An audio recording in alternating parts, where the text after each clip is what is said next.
Demokrasi sudah di depan mata.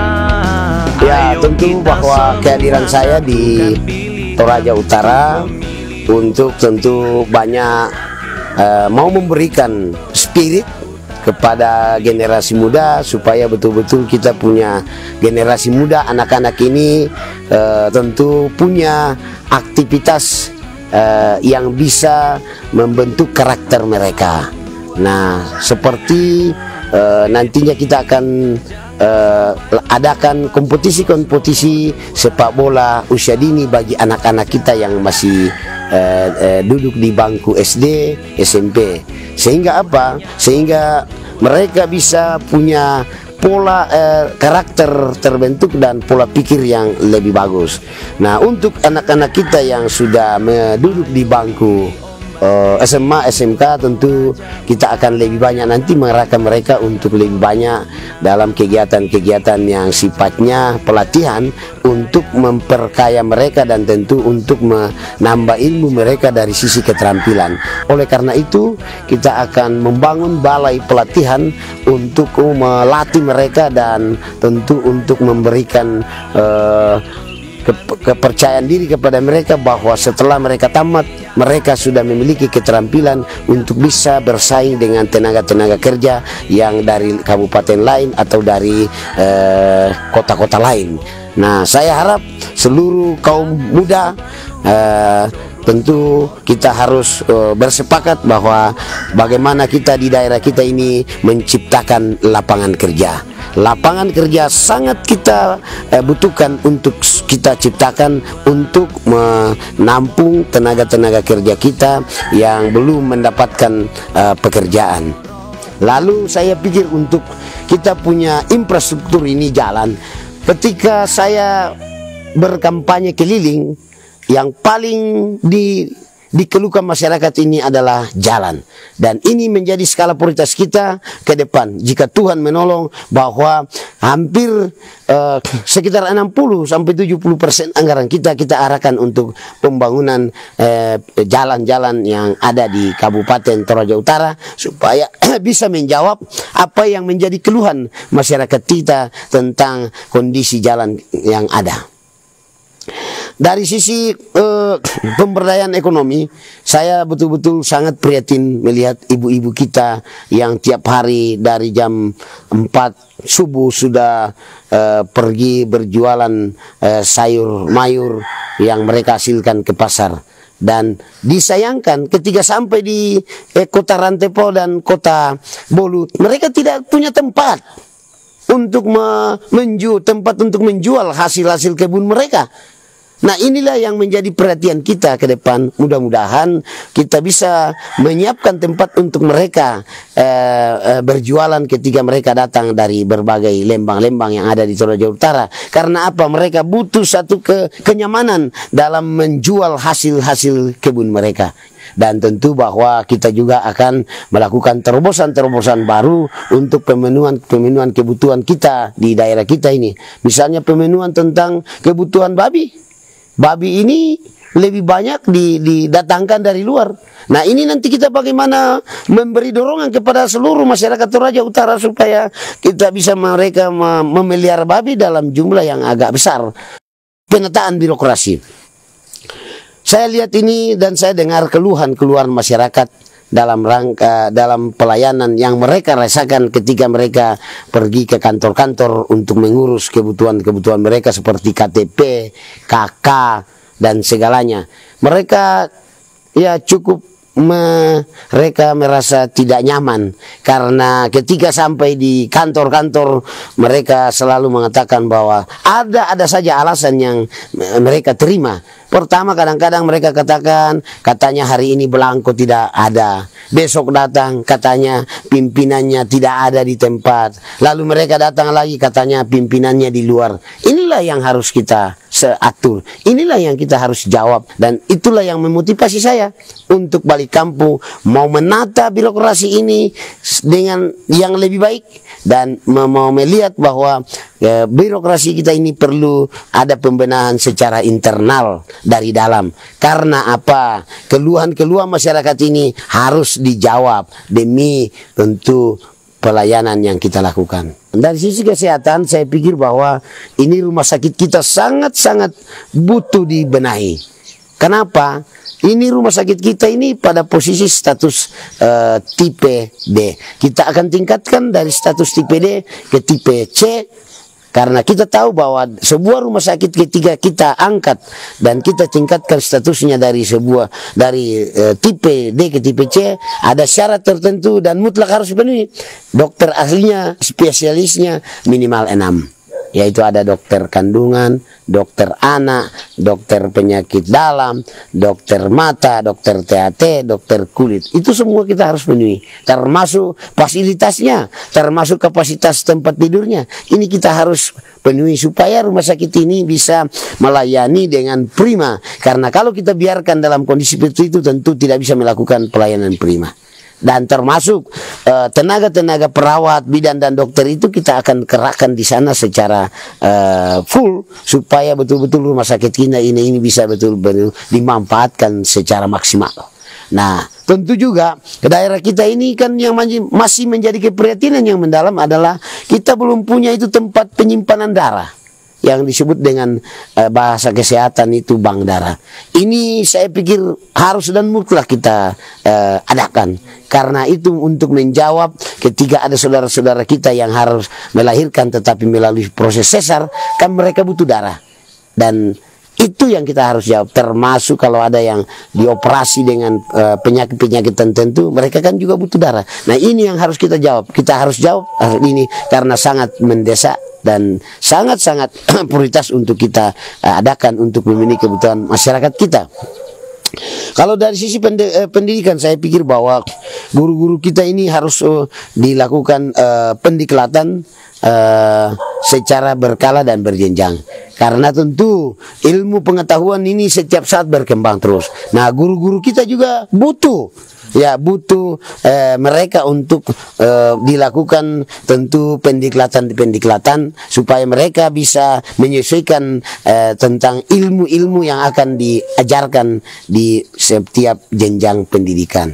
Nah, termasuk nanti ini kita harap ada betul-betul terpenuhi kita punya sistem pola asrama di Toraja Utara. Saya pikir contoh yang sudah dilakukan oleh SMA Kristen Barana itu sudah luar biasa, hanya memang masih dalam jumlah yang kecil. Nah, sebenarnya ini kalau pemerintah hadir dan bisa membangun dengan sistem seperti itu dalam jumlah yang besar, saya yakin anak-anak kita akan lebih banyak yang tentu banyak rajin belajar dan tentu akan bisa tertata sistem belajarnya dengan baik. Ini harapan kita di bidang pendidikan, termasuk nanti itu kita akan mengatur jumlah-jumlah guru di setiap sekolah. Jangan satu sekolah guru matematikanya banyak, lalu sekolah lain tidak ada. Jangan ada sekolah yang guru bahasa Inggrisnya banyak, lalu di sekolah lain tidak ada. Ini yang harus kita atur. Sebab apa? Ketika penyebaran guru-guru kita itu secara merata dan ada di semua jenjang pendidikan diatur dengan baik, saya yakin dan percaya bahwa pendidikan kita akan lebih baik ke depan. Pembangunan kita dari sisi objek wisata, saya pikir begini bahwa kita harus betul-betul berbenah di dunia pariwisata kita. Mudah-mudahan penyakit ini cepat berlalu. Ya, dalam hal ini penyakit COVID-19 ini kita harap cepat sekali berlalu, sehingga ketika berlalu kita sudah siap dari sisi beberapa objek-objek wisata kita, andalan kita yang akan menjadi primadona kita dalam mendapatkan PAD kita di daerah ini. Nah, saya kira seluruh tempat-tempat wisata atau objek-objek wisata kita akan lebih dikenal orang, akan orang tertarik datang ketika kita membuat histori dari setiap objek wisata itu dan membuka akses ke objek-objek wisata itu sehingga mereka betul-betul ketika datang ke sana merasa nyaman dan tertarik.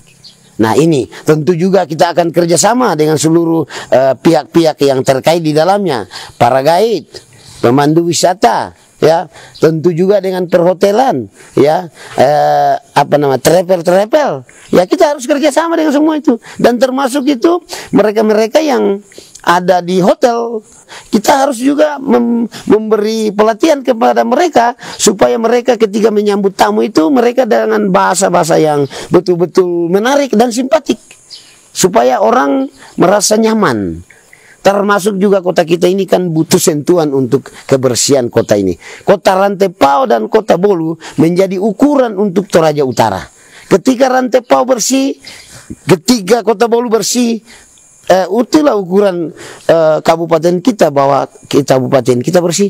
Tetapi ketika Rantepao dan Bolu itu sampahnya bertebaran di mana-mana, bau busuk di mana-mana, saya yakin itu menggambarkan daerah kita bahwa daerah kita tidak bersih.